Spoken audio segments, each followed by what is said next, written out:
How to replace a Vaillant time switch 110. Open the front cover, turn it off. I've got a switch at the wall as well. Open the front cover.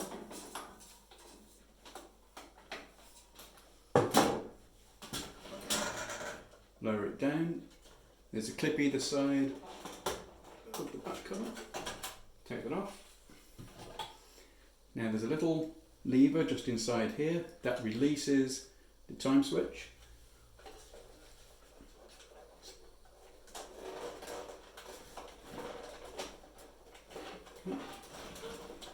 And then pull to remove it.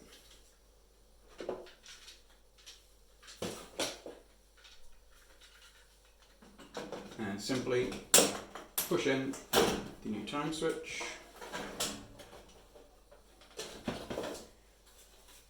And replace the cover.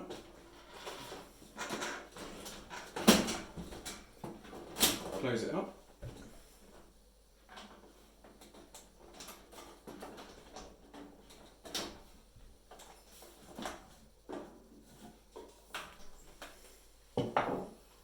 And turn it back on.